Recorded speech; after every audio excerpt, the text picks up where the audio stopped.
Alright Blades, how much pain can one football club endure? Because what I'm about to share with you today isn't just 3 news stories. It's a reality check that every single member of the Red and White Army needs to hear right now. We're standing at the edge of a precipice, and the view isn't pretty, my friends. Before we dive into the absolute chaos that's unfolded over the past few days, I need you to do something for me. If you're watching this, you're not subscribed to this channel yet, hit that subscribe button right now. Activate the notification bell. Leave a like on this video. Why? Because these are the moments that define us as a fan base. And you cannot afford to miss a single update about our beloved Sheffield United. Trust me, what's coming in the next few weeks will be monumental. So here's what we're dealing with today. First, we've got Chris Wilder himself admitting that the club has fallen off a cliff, using those exact words after yet another devastating defeat. Second, we've got a penalty miss that perfectly encapsulates everything wrong with our season right now. A moment so painful, it hurts to even talk about. And third, we're finally hearing the truth behind one of the most controversial sagas from last season. A story that connects directly to decisions made at our club. 8 defeats in 9 championship matches. Let that sink in for a moment. The Sheffield United, the club with over 130 years of history, the team that spent 2 seasons in the Premier League just recently, is sitting dead bottom of the championship table with just 3 points. 3 points? When was the last time you felt genuine hope watching the Blades? When did you last switch off a match feeling proud of what you'd witnessed? Because right now, we're in the darkest period this club has seen in decades, and the gaffer himself isn't hiding from it anymore. Are you ready to face the brutal reality of where Sheffield United stands today? Can you handle the truth about what went wrong, what's still going wrong, and what might just give us a sliver of hope for the future? Because over the next 20 minutes, we're going deep into the crisis at Bramall Lane. And I promise you, nothing will be sugarcoated. Let's start with the words no Sheffield United supporter ever wanted to hear from their manager. Chris Wilder, the man who led us to 9th place in the Premier League, who brought us promotion, who knows this club inside and out, has admitted that we've suffered a catastrophic fall off a cliff since he left. This came after Saturday's absolutely gut-wrenching 1-0 defeat to Hull City at the MKM Stadium. Our 8th loss in 9 championship fixtures this season. The 3rd defeat in 4 matches since Wilder returned to try and salvage this sinking ship. And when the journalist asked him if this was his biggest managerial challenge, purely from a football perspective, Wilder's response was chilling. Yes, it's right up there. Think about that for a second. This is a man who's managed in non-league football. A man who went unpaid whilst at Northampton Town. A man who's faced seemingly impossible situations throughout his career. And he's telling us that fixing Sheffield United right now is the toughest challenge he's ever faced on the pitch. That should terrify every single one of us. The statistics paint an absolutely horrific picture. We're not just losing matches. We're 12 weeks behind every other championship club in terms of fitness, preparation, and cohesion.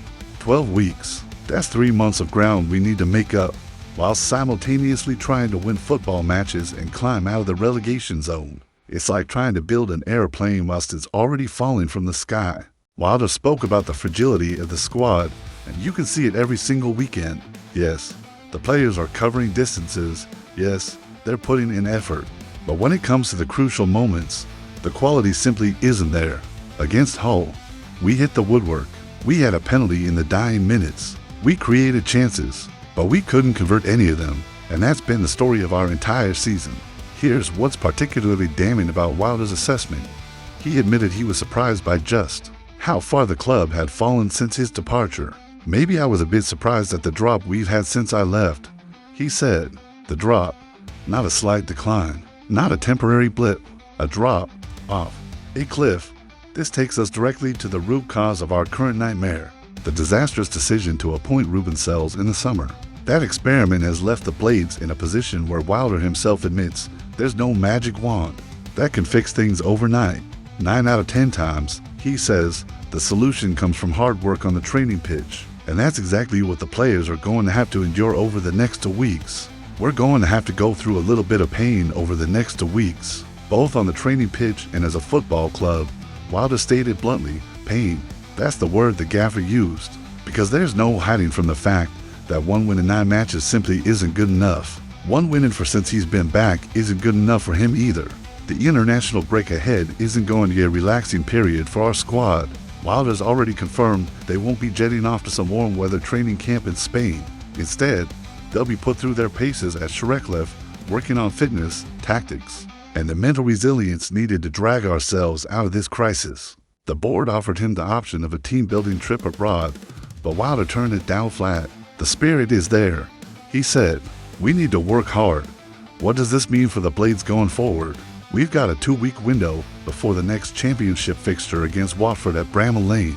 2 weeks for Wilder and his coaching staff to try and instill some belief, some quality, some fight into a squad that's been battered and bruised all season long. 2 weeks to find solutions to problems that have been building for months." But here's the question I need you to answer in the comments. Do you still have faith that Chris Wilder can turn this around? Or has the damage from the summer already sealed our fate for the season? And if you thought the situation couldn't get more painful, let me tell you about the moment that perfectly encapsulates Sheffield United's season so far. The moment that had every Blade around the world screaming at their screens. The moment when Harrison Burrows stepped up to take a penalty in the dying minutes against Hull City, with a chance to salvage a point and somehow, inexplicably, made everything worse. Picture the scene. We're 1-0 down at the MKM Stadium. The clock's ticking towards full time. Then Danny Ings gets fouled in the box. Penalty to Sheffield United. One final chance to rescue something from another disappointing afternoon. The Blades faithful who made the journey to East Yorkshire suddenly have hope. This is it. This could be the moment that sparks our season into life. Harrison Burrows, normally a technically gifted player, a left back who joined us from Peterborough with a reputation for quality, steps up. And what happens? A weak, team effort that Hull goalkeeper Ivor Pander saves comfortably. The keeper barely had to move. It wasn't a brilliant save. It was a shocking penalty. That miss, that absolute shocker from Burrows, sums up our entire season in one devastating moment. When we get the opportunities, when fate finally gives us a chance to change our fortune, we can't take it.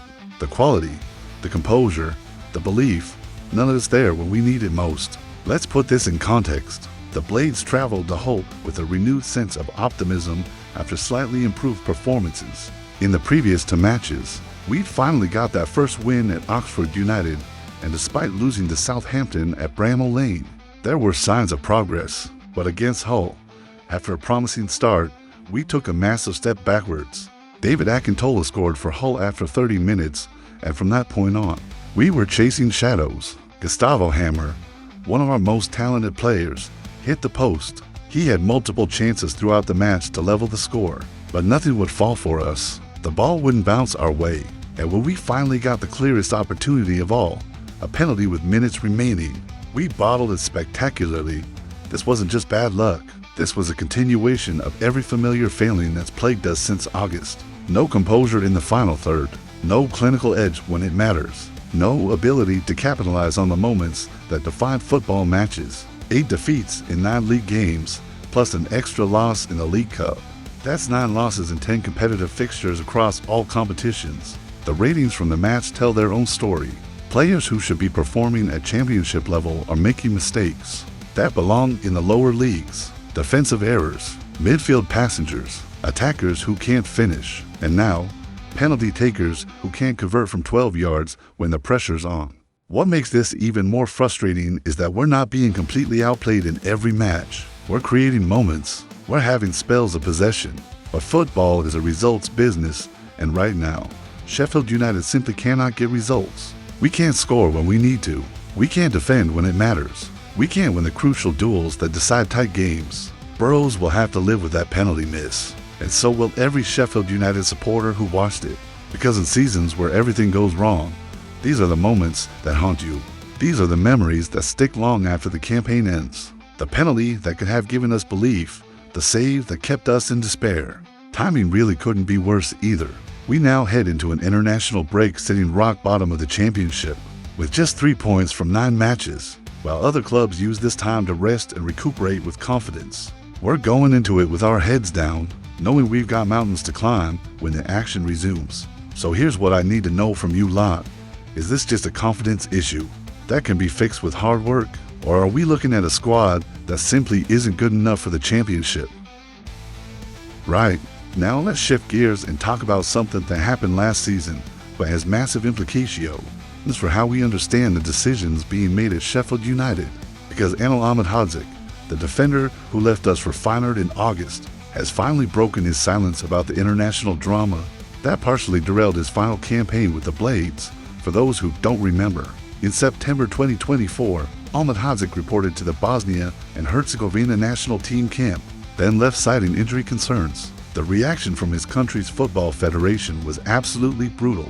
Manager Sergej Barbaras publicly stated that the player didn't want to represent his nation. Executive Emir Spahic went even further, declaring that Ahmedhodzic would never be called up again. It became a national scandal. Now, in an interview with The Telegraph, the 26-year-old has shared his version of events, and it paints a very different picture. According to Ahmedhodzic, he'd already suffered a muscle injury at Sheffield United, and the club had indicated he shouldn't play international football. But the Bosnian Federation demanded he report anyway. Here's where it gets absolutely shocking. When he arrived at the camp in Rotterdam ahead of a match against the Netherlands, he was carrying a hamstring injury from his last Sheffield United appearance. He needed an MRI scan to determine the severity, but rather than arrange proper medical examination, the national team settled for a basic ultrasound. Ahmedhodzic knew something was seriously wrong with his leg, and that playing would risk months on the sidelines. What happened next is football politics at its ugliest. After a meeting with the FA director and manager that lasted an hour, they agreed he could return to England for a proper scan. But when Ahmedhodzic turned his phone back on after traveling home, it exploded with messages. The manager had told the press that he didn't want to play for his country. That single statement triggered an avalanche of angry reactions from Bosnia, with even his wife being vilified in the media. Until my wife was vilified, Ahmedhodzic said in the interview, highlighting just how personal and damaging the situation became. This wasn't just about football anymore. This was about reputation, family, and integrity being dragged through the mud based on what he claims was a misrepresentation of their agreed decision.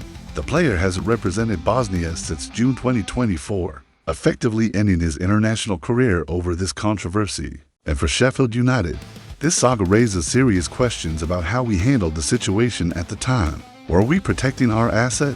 Were we communicating properly with the International Federation? Did we support our player through what became a public relations nightmare? Remember, Ahmedhodzic played 114 matches for the Blades after joining from Malmö in July 2022. He made 38 championship appearances in his final season with us. He was a significant part of our squad, and his departure to Feyenoord in August represented another piece of the puzzle being dismantled. This story connects to our current crisis because it shows the instability that's been brewing at Sheffield United for over a year now. Players dealing with injury controversies, communication breakdowns, reputations being damaged, and ultimately, good players leaving the club whilst we spiral further into chaos. What Ahmedhodzic's revelation tells us is that even when players are trying to do the right thing, trying to protect themselves and the club from injury risks, the situation can spiral out of control. The fact that he felt compelled to speak out now, months after leaving Sheffield United, suggests this was something that deeply affected him during his time with us. Looking at this from a broader perspective, how many other situations like this have we had behind the scenes? How much instability has been hidden from public view whilst the club lurched from crisis to crisis? The Ahmedhodzic situation is just one example, but it's symptomatic of a club that hasn't had proper structure or support systems in place.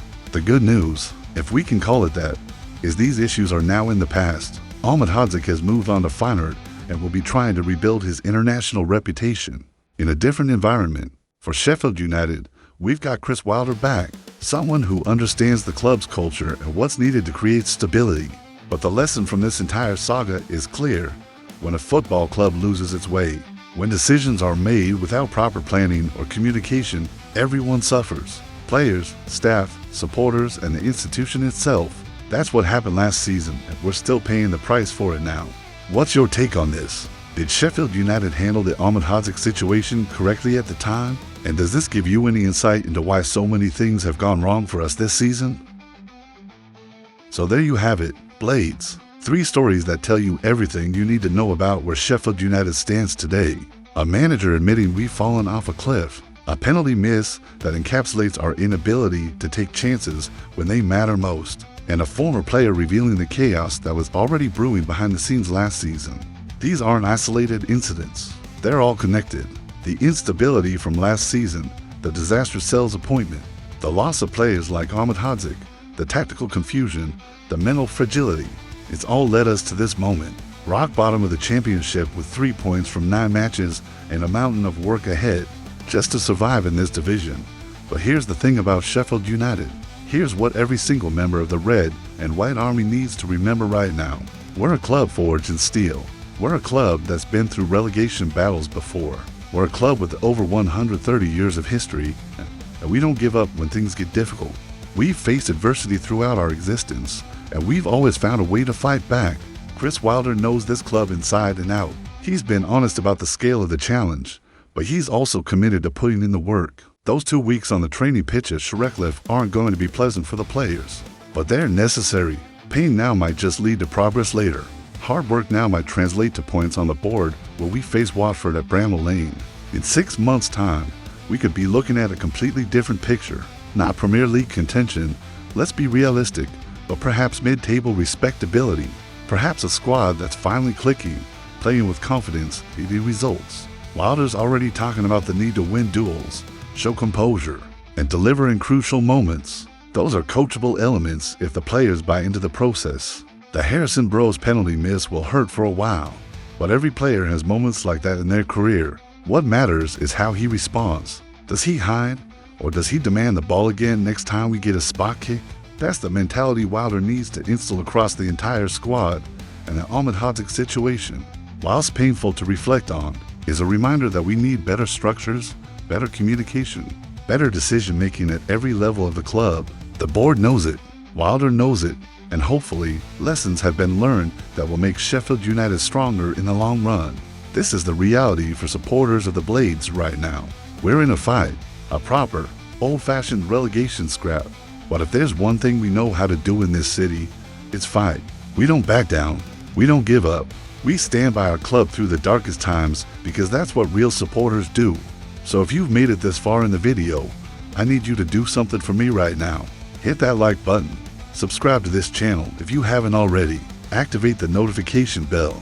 Drop a comment below telling me which of these 3 stories concerns you most. And most importantly, let me know if you still believe Chris Wilder can turn this ship around. Because in 2 weeks, when championship football returns, we need Bramall Lane to be absolutely rocking. We need every single Blade to be behind this team, roaring them on, giving them the belief they desperately need right now. The Steel City doesn't break easily, and neither does this football club. Next video, we'll be breaking down exactly what Wilder needs to do tactically during this international break, which players need to step up, and what a realistic target should be for the remainder of this season. You won't want to miss that analysis. Until then, keep the faith, Blades. We've been through worse than this before, and we've always come out fighting. Up the Blades, Red and White Army. Come on, Sheffield United.